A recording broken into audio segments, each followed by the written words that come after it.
함께 오른쪽 왼쪽 인사드리겠습니다. 주님의 이름으로 축복합니다. 주님의 이름으로 사랑합니다. 네, 레이버데이 앞두고 있어서 출타하신 분도 계신데 또 이곳에 오신 성도 여러분들에게는 또 주님의 은혜가 함께하기를 바랍니다. 제가 이제 속죄제를 연구하고 묵상하고 공부하면서 여러분에게 설교하려고 설교 원고를 쭉 봤더니 25페이지가 되더라고요. 설교 분량으로는 한 1시간 정도, 50분 정도 됩니다.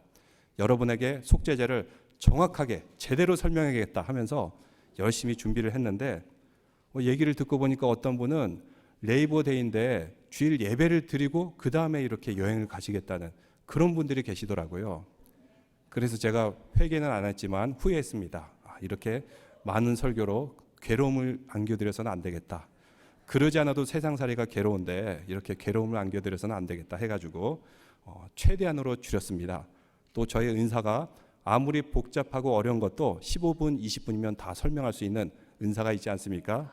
오늘 할렐루야. 그래서 집중하고 여러분들이 들으시길 바랍니다. 이런 이야기가 있습니다. 어느 신부님에게 죄인이 찾아오게 되었습니다. 그는 도둑질을 7번이나 했어요. 그래서 신부님에게 제가 죄를 지었습니다. 도둑질을 7번이나 했습니다. 어떻게 하면 될까요? 그러자 신부님이 회개하십시오. 그리고 주기도문을 10번을 쓰십시오. 이렇게 주문하게 되었습니다. 그가 주기도문을 쭉 써내려가고 있는데 또 다른 죄인이 옵니다. 이번에는 그 사람은 도둑질을 5번이나 했다는 것입니다. 신부가 갑자기 고민이 됐어요. 7번 죄를 지은 사람은 10번을 주기도문 쓰게 했는데 5번 죄를 지은 사람은 몇 번을 쓰게 할까? 고민하다가 이렇게 처방을 내립니다. 주기도문을 10번을 쓰십시오. 그리고 나가서 2번 더 도둑질 하십시오. 이렇게 얘기했다는 것입니다. 여러분, 이 이야기가 왜 웃을까요? 아마 이 이야기를 듣고 웃는 분들은 죄와 구원에 대한 진리를 알고 있기 때문에 웃을 것입니다. 웃기지 않은 분 계십니까? 그러면 죄와 용서에 대해서 아직 잘 모르시는 분들이에요. 우리가 구원받기 위해서는 해결돼야 될 것이 무엇일까요? 죄 그 자체가 해결돼야 될까요?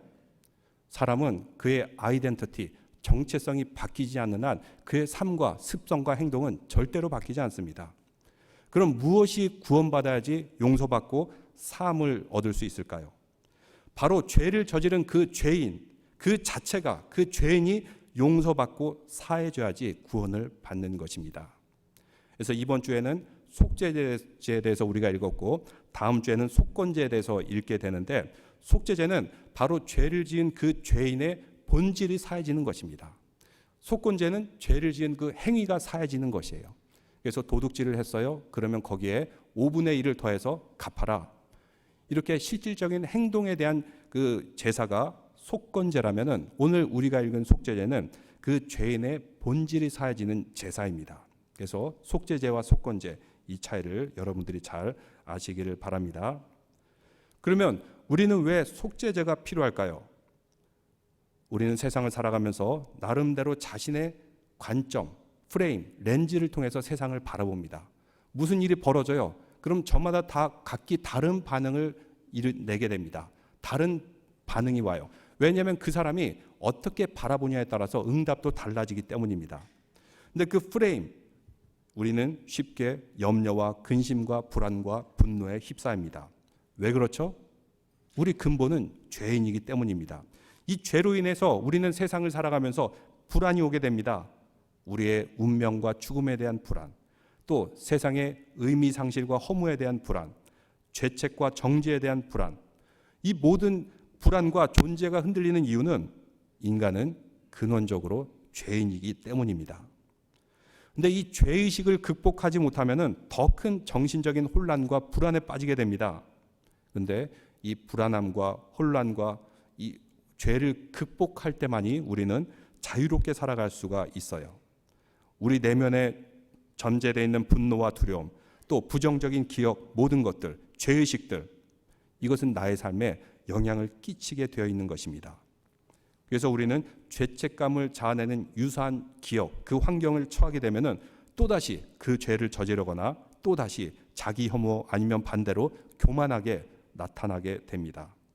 우리 삶 속에 있는 모든 죄, 그로 인한 불행. 그러나 죄 사함을 받은 믿음의 사람들은 참 자유를 누리며 살아갈 줄로 믿습니다.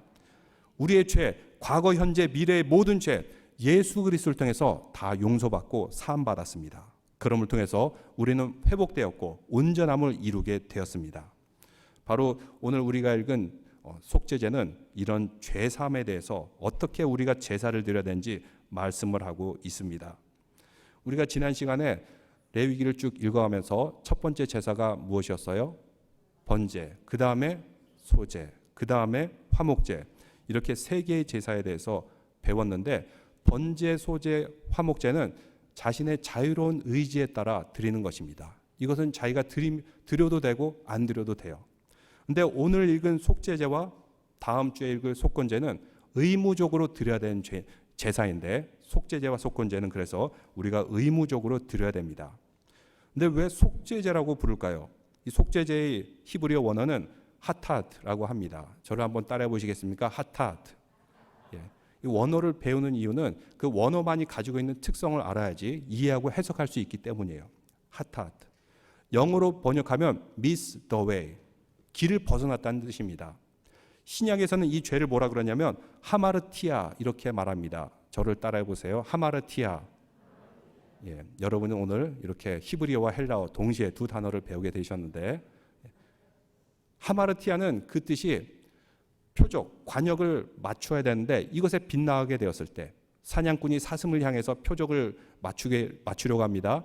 근데 빗나갔어요? 그러면 이것은 죄가 됩니다. 그래서 하마르티아 이렇게 얘기합니다. 종합적으로 해석하면은 분명히 우리는 해야 될 도리가 있습니다. 가야 될 길이 있어요.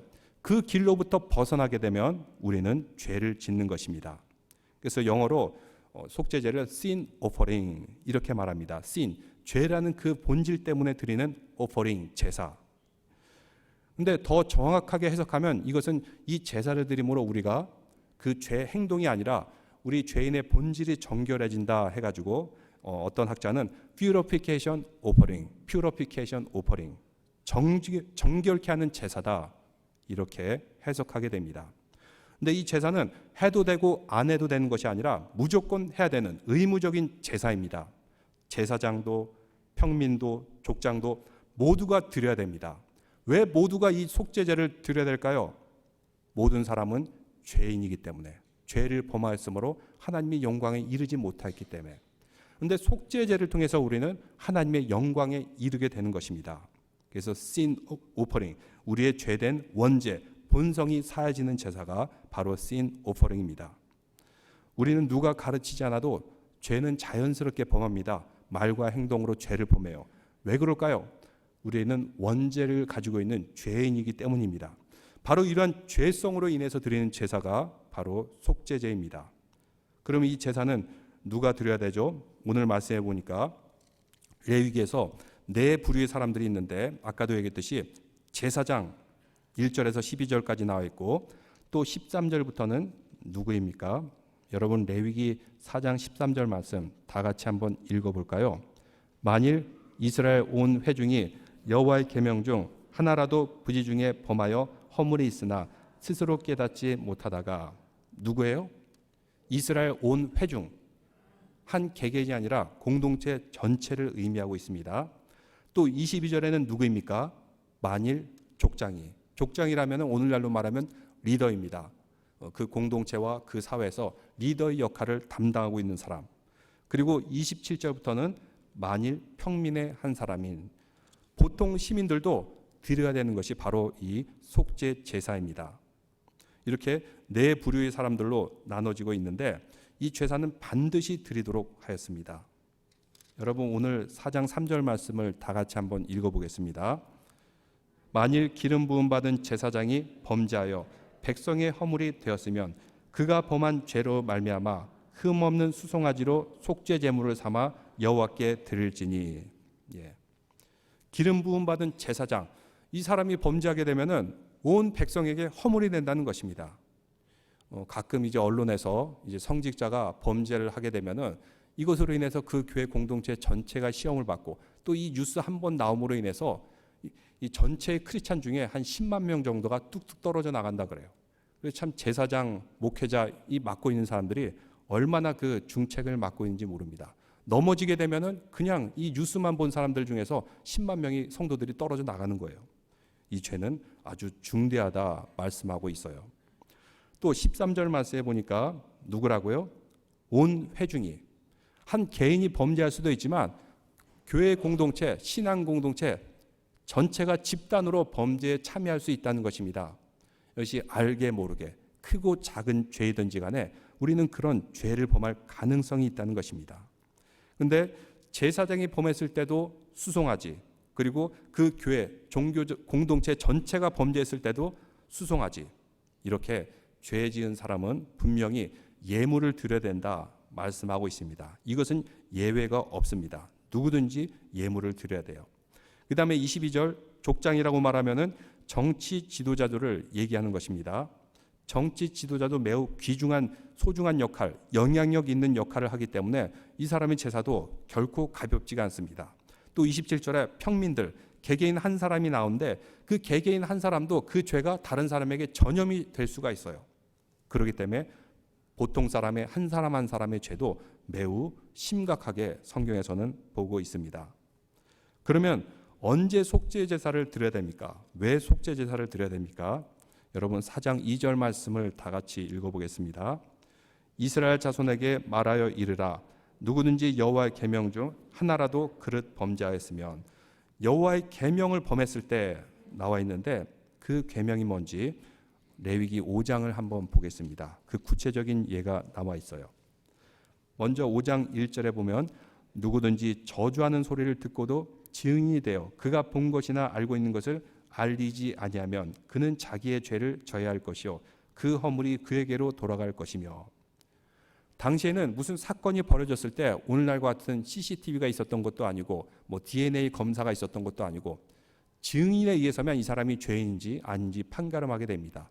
근데 증인 두 사람을 확보해야 되는데 이 사람들이 거짓말을 해요. 그러면은 잘못된 부정의한 판단을 내릴 수가 있는 것입니다. 그래서 증인의 역할이 매우 중요했습니다. 그 다음에 2절에 한번 보시기 바랍니다.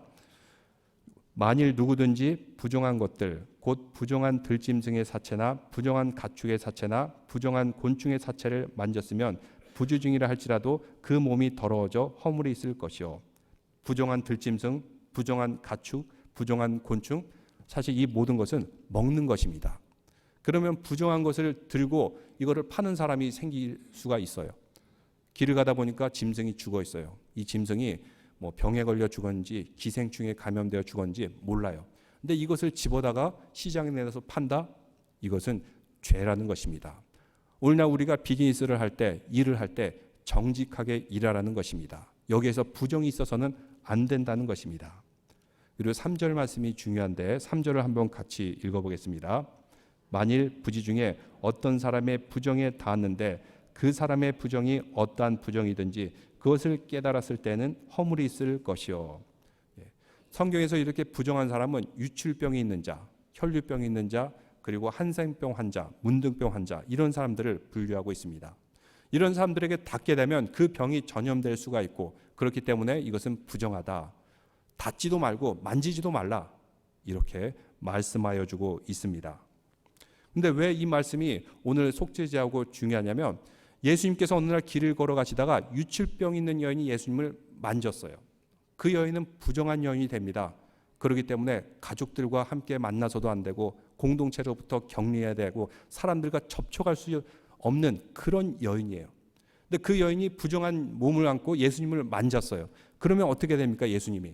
예수님도 부정해야 되지 않습니까? 예수님이 혼을 내야 되지 않습니까? 빨리 그곳을 세탁을 해야 되는데 예수님께서는 오히려 그 여인의 믿음을 칭찬하여 주셨어요. 왜 그랬을까요? 오늘 말씀을 통해서 우리가 하나하나 알아가겠습니다. 결국 그릇 범죄하였다. 하나님의 계명이 무엇입니까? 간단하게 두 가지 얘기해서 이렇게 복잡한 상황들, 여러 가지 미묘한 상황들이 있지만 결국은 하나님 사랑과 이웃 사랑 이 두 가지가 지켜져야지만 하나님의 뜻대로 사는 거예요. 근데 하나님 사랑, 이웃 사랑 여기로부터 어긋나게 되면 우리는 죄를 짓는 것입니다. 이거를 깨달았을 때는 반드시 제사를 드려야 됩니다. 앞에 나와서 하나님 앞에 회개해야 됩니다. 구약의 시대는 제사를 드렸지만 오늘날 우리는 무엇을 해야 되죠? 회개해야 되는 것입니다. 죄에 대한 깨달음이 오는 즉시 회개해야 됩니다. 예배 시간에 계속 찬송을 드리고 기도하고 제가 설교하지만 유일하게 침묵의 시간이 있어요. 언제이죠? 참회의 시간에는 우리가 침묵하게 됩니다. 바로 그 시간 우리가 속죄의 제사를 드리며 우리가 부지 중에 또 알고서 지은 모든 말과 행동의 죄 주님 앞에 나와서 회개하는 시간이에요. 그 시간에 회개함을 통해서 또 제가 성경 말씀을 통해서 죄 사함을 받았습니다라는 그 우리의 용서에 대한 고백을 항상 제가 상기시켜 줍니다. 우리는 예수 그리스도의 그 한 번의 죽음으로 용서받은 그런 구원받은 백성입니다라는 것을 상기시켜 주고 우리의 죄를 고백하는 시간이 바로 회개의 시간이 되는 것입니다. 그럼 속죄 제사를 드리는 중요한 단계들이 있는데 먼저 그 짐승을 택하는데 수송아지 중에 어떤 수송아지를 택하죠? 흠이 없는 제물을 택하게 됩니다. 왜? 이것은 나의 속죄이고 나의 대속물이 되기 때문에 죄가 없는, 흠이 없는 상징적으로 그 소를 택해야 됩니다. 근데 자신의 형편에 따라서 어떤 사람은 비둘기도, 그것도 안 되면은 이렇게 곡식 가루로 이렇게 자유롭게 자신의 형편에 따라서 이 제사를 드릴 수가 있는 것입니다. 이렇게 수송아지를 잡아서 먼저 어디서 잡냐면 그 성막 앞에서 죽이게 됩니다. 잡게 됩니다. 사진을 한번 보여주시겠습니까? 저렇게 회막을 중심으로 이스라엘 백성들이 각 족파마다 진을 치고 있어요. 저렇게 무슨 베냐민 지파 또 유다 지파 하면서 진을 치고 있습니다.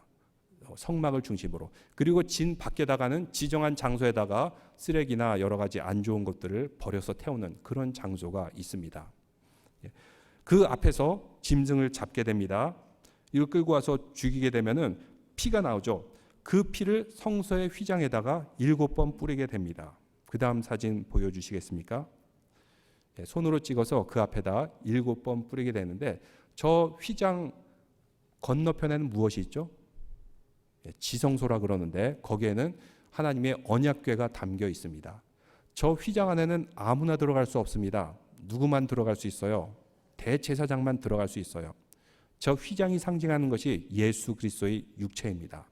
그래서 예수님께서 십자가에 죽임을 당했을 때 그 살이 찢기고 피를 흘렸을 때 어떤 일이 벌어졌습니까? 휘장이 찢겼어요. 왜 찢겼을까요? 이전에는 대제사장만 들어갔습니다. 이제는 우리 모두가 바로 저 지성소에 들어갈 수가 있는 것입니다. 하나님과 직접적인 만남을 할 수가 있어요. 그러면 우리는 누가 되는 것입니까? 왕 같은 제사장이 되는 것입니다. 이게 성경의 제사장에 대한 규율, 이것은 고대 시대의 제사장뿐만 아니라 오늘 우리에게도 적용이 되는 것입니다. 히브리서 10장 19절에서 20절 말씀 다 같이 한번 읽어보겠습니다. 그러므로 형제들아 우리가 예수의 피를 힘입어 성소에 들어갈 담력을 얻었나니 그 길은 우리를 위하여 휘장 가운데로 열어놓으신 새로운 살 길이요 휘장은 곧 그의 육체니라.